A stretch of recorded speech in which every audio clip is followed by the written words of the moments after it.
Se você não sabe nada de inglês, assiste esse vídeo aqui até o final, porque eu vou te ensinar os 3 principais assuntos para começar e como estudar eles.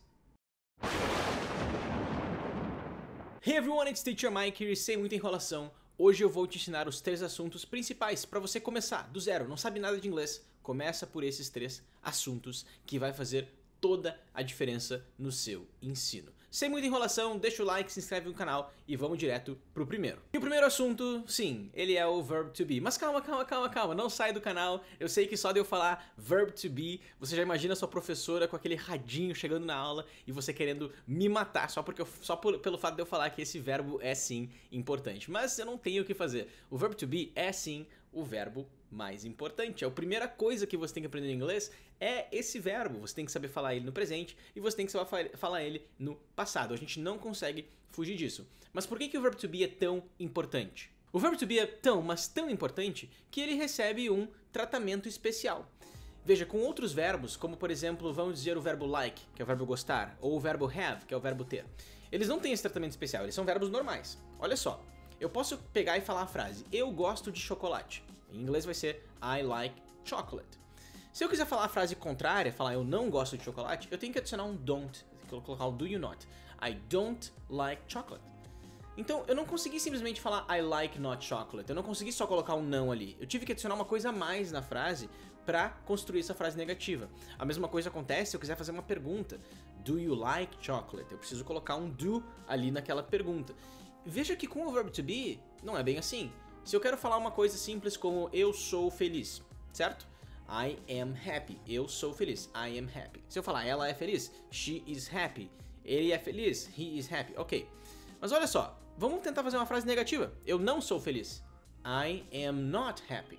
Veja que quando eu uso o verbo ser, o to be, ele fica sozinho na frase. Ele não precisa de nenhuma outra pessoa para ajudá-lo. E é por isso que o verbo to be é tão importante e é por isso que a gente tem que saber ele no presente e no passado. Então veja que esse not vai entrar sem mais nada, porque o verbo to be permite. Além disso, o verbo to be vai criar frases absolutamente sozinho, né? Exatamente isso que ele fez agora. Ele vai construir outros tempos verbais. Ele vai ser um dos blocos construtores de novos tempos verbais, como o futuro, como outros tempos verbais que são continuous. Não se preocupa com isso agora.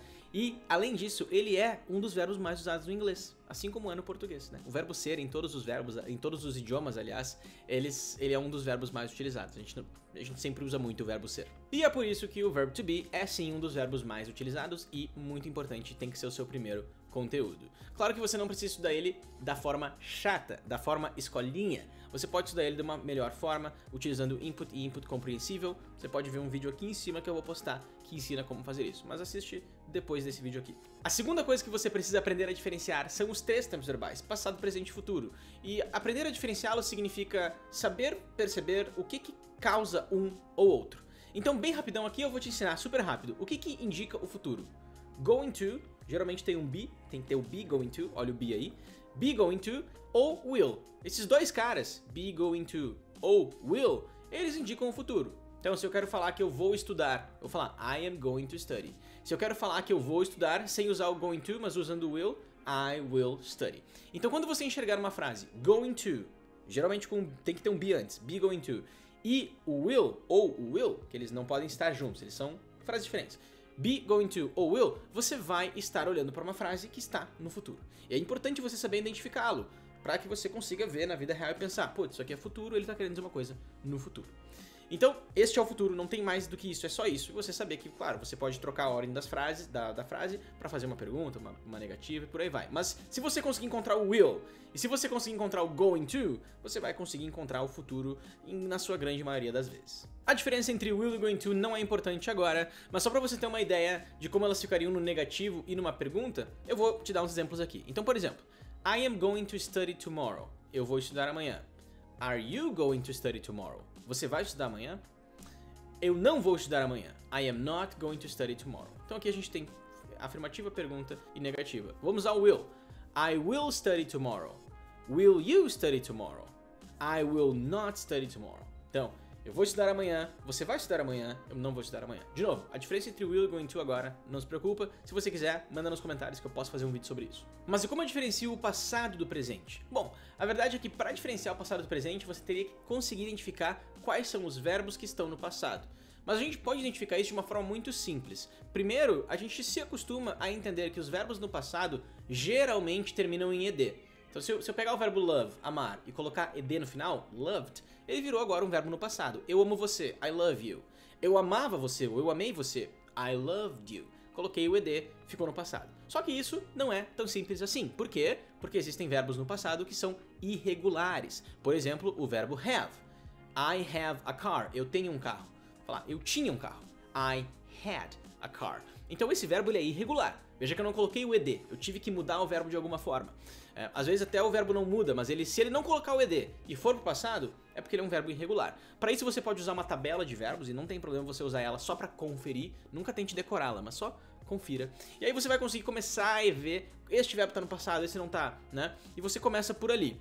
Não se preocupa tanto com os verbos irregulares loucamente agora. Tenta aprender apenas os mais comuns, que é o verbo ser, é o primeiro que você tem que decorar. E mais alguns outros que não é tópico desse vídeo, eu posso fazer outro, você pode pedir aqui embaixo que eu faço vídeo só sobre verbos irregulares. Começa pelo verbo ser, entende o verbo ser, aprenda o verbo have, que também é importante, e de resto se preocupa com os verbos regulares, que você consegue identificar de cara. Isso aqui tá no passado. E aí por último, a terceira coisa que você tem que saber é saber a diferença e saber como usar o did e como usar o do quando eles montam perguntas e negativas, ou seja, quando eles estão fazendo uma coisa que não é a ação deles. Porque o verbo do e did nada mais são do que o verbo fazer, mas eles estão causando uma ação diferente na frase quando eles entram como o que a gente chama de auxiliar.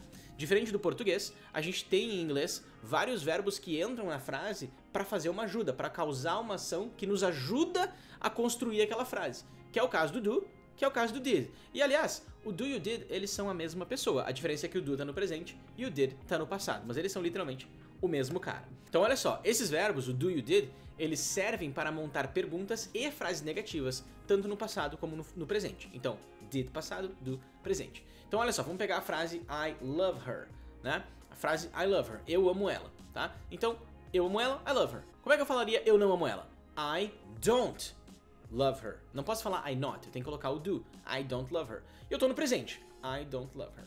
Para fazer uma pergunta, eu vou colocar o do lá no início da frase. Do you love her? Você ama ela? Então agora eu criei uma frase interrogativa usando o do na frente. Se eu quiser usar no passado, eu posso pegar a mesma frase. I loved her. Lembra que se eu colocar o ed no final eu faço o verbo no passado. I loved her. Agora eu vou pegar e vou colocar este no negativo. I didn't love her. I didn't love her. Se você falar rápido vai ser assim. I didn't love her. I didn't love her. Eu não amei ela ou eu não amava ela. Então aqui eu tenho did e aí eu tenho not do lado e ele vira didn't. I didn't love her. E se eu quiser fazer uma pergunta, eu vou colocar o did lá na frente. Did you love her? Did she love her? Did you love them? Whatever. Did she love him? Did you love her? Eu coloco o did na frente para fazer a pergunta. E aí, claro, você vai aprender outras coisas. Você vai saber que você pode colocar um what, where, when, how, que são palavras que te ajudam a construir as perguntas também, e por aí vai. Mas se fosse para começar por 3 assuntos, eu começaria por esses 3 assuntos. O verbo to be, sabendo ele no presente e no passado, e sabendo, né, flexioná-lo. Saber diferenciar os 3 termos verbais principais, presente, passado e futuro. E por último, saber utilizar o do e o did direitinho no presente e no passado. Se você fizer essas 3 coisas bem, as outras vão se encaixar em cima delas e você vai conseguir falar inglês muito melhor se você está saindo do zero. E números e alfabeto, cara, não interessa tanto no início, porque o que interessa é que você se comunique melhor. Você vai aprender números ao longo do tempo, conforme você escuta, lê, vê e tal. E aí os números vão aparecer pra você. Claro, se você quiser, pode dedicar, tipo, 15, 20 minutos de um dia, pesquisa como falar os números e você vai aprender, porque os números em inglês são bem barbada. Beleza, então são esses os 3 assuntos que você tem que dominar para começar o inglês do zero. Se você gostou, deixa o like, se você amou, se inscreve e eu te vejo no próximo vídeo.